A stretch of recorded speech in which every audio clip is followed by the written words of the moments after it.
आदरणीय साथियों नमस्कार, आपका स्वागत है, अभिनंदन है अपने चैनल विधि ज्ञान चर्चा में। मैं आर.एस. धीमान एडवोकेट। साथियों आज का हमारा टॉपिक है, आज का विषय यानी आज हम चर्चा करेंगे उत्तर प्रदेश राजस्व संहिता 2006 की धारा 110 के संबंध में। तो साथियों जो धारा 110 उसमें बताया गया है, स्त्री वारिस से भिन्न स्त्री भूधारक का उत्तराधिकार। यदि कोई स्त्री वारिस से भिन्न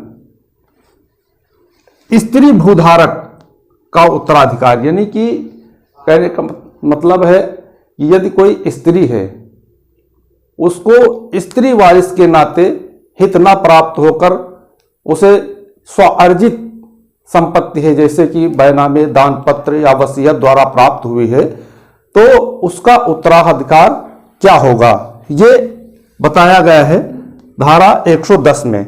अब देखते हैं इसको जो है क्रमशः 11 खंडों में बांटा गया है, 11 वर्गों में बांटा गया है, जिसमें नंबर का, खा, गा, घा, अंगा, चा, छा, जा, झा, या और टा तक किया गया है। इसमें साथियों जो उत्तर प्रदेश राजस्व संहिता है उसमें वर्ग लिखा हुआ है और जो क्रम हमने लिख दिया है ये अलग से लिख दिया है, ताकि हम ये समझ सके कि चा नंबर किस क्रम पे आता है। तो इसमें साथियों बताया गया है कि एक बार हम इसमें और देख लेते हैं कि नियागमन, डेवल्यूशन या उत्तराधिकार, इसमें एक बार हम फिर देख लेते हैं। इसमें उत्तर प्रदेश राजस्व संहिता की धारा 107 से 115 तक कवर किया गया है।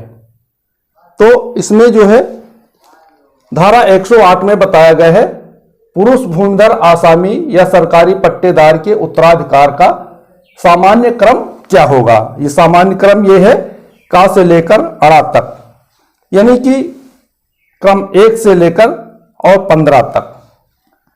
इसी प्रकार से यदि कोई पुरुष भूमिधर आसामी पट्टेदार के उत्तराधिकार का सामान्य क्रम है, कहने का मतलब है कोई पुरुष भूमिधर आसामी सरकारी पट्टेदार की मृत्यु बिना वसीयत किए हो जाती है, तो उसका उत्तराधिकार का क्रम सामान्य क्रम ये होगा का, खा, गा, गा, अंगा, चाचा, जा, जा, इया, टाठा, डाडा, अड़ा, यानी 1 से लेकर 15 तक। उसके बाद धारा 109 में बताया गया है स्त्री वारिस के नाते विरासत में हित प्राप्त करने वाली स्त्री का उत्तराधिकार।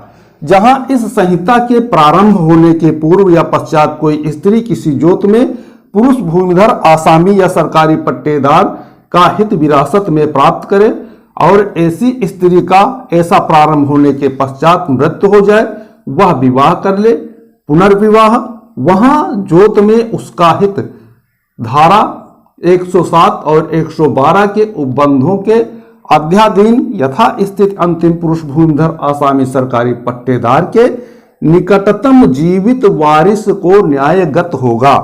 इसमें स्पष्टीकरण दिया गया है इस धारा के निकटतम जीवित वारिस का तात्पर्य धारा 108 के अनुसार अभिनिश्चित वारिस से है। धारा 108 में कौन से अभिनिश्चित वारिस हैं? ये ताखा, गा, गंगा, टाठा, डाडा, आड़ा, यानी 1 से लेकर 15 तक। तो इसका जो स्त्री वारिस के नाते विरासत में हित प्राप्त करती है उसका उत्तराधिकार धारा 108 के अनुसार अभिनिश्चित वारिस से है। अब देखते हैं धारा 110 में यदि कोई स्त्री को भूमि यानी कि जो उसकी संपत्ति है उसको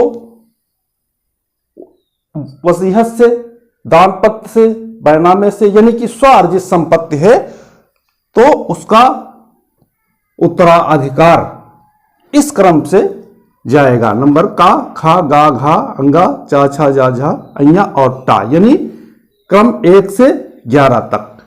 तो इसमें जो वर्ग का है यानी क्रम 1 है, उसमें बताया गया है यदि कोई स्त्री की मृत्यु हो जाती है, स्वार्जित संपत्ति उसकी है, तो उसका उत्तराधिकार कौन होगा? पुत्र, अविवाहित पुत्री, पुत्र का पुत्र, पुत्र के पुत्र का पुत्र, पूर्व मृत पुत्र की विधवा और पूर्व मृत पुत्र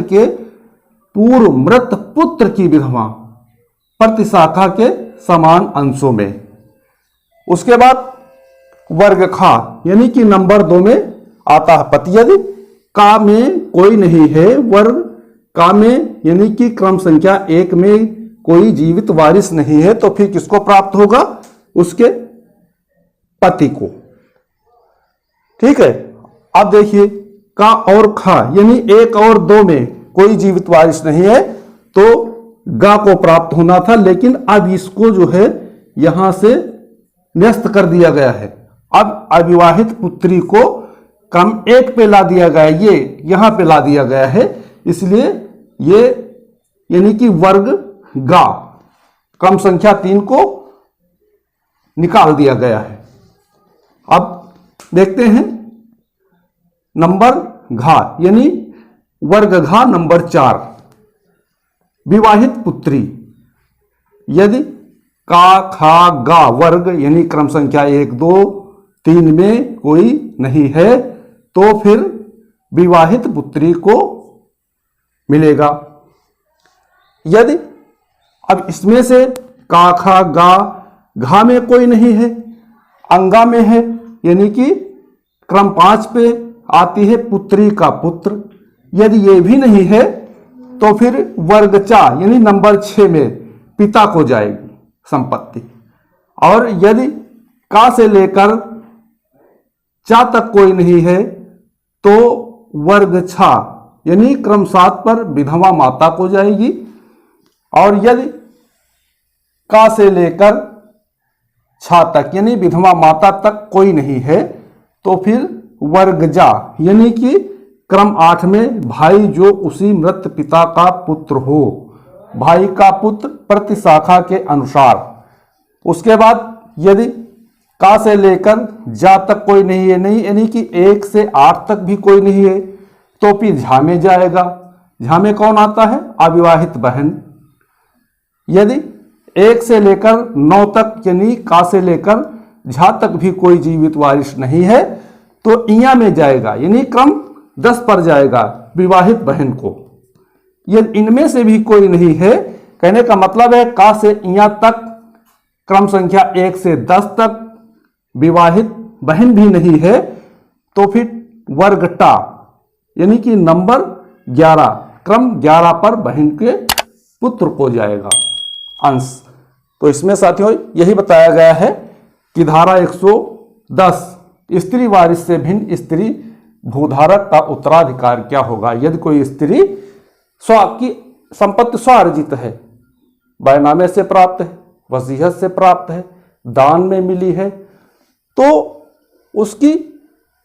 उसका उत्तराधिकार इसी क्रम में जाएगा जो हमने बताया का से लेकर टा तक, यानी क्रम 1 से लेकर 11 तक जो वर्णित हैं, इन्हीं को उत्तराधिकार में विरासत प्राप्त होगी। तो साथियों आज हमने देखा और समझा, साथ में धारा 110 के साथ में हमने धारा 108 और धारा 109 का भी उल्लेख किया। तो हमें साथियों पूरा विश्वास है कि आपको धारा 108, 109 और 110 पूरी तरह से समझ में आ गई होगी। तो साथियों जो हमारे चैनल पे हमारे व्यूअर्स नए हैं, अभी तक हमारे चैनल को सब्सक्राइब नहीं किया है, कृपया चैनल को सब्सक्राइब कर ले, वीडियो को शेयर करें, लाइक करें और साथियों कमेंट भी किया करें।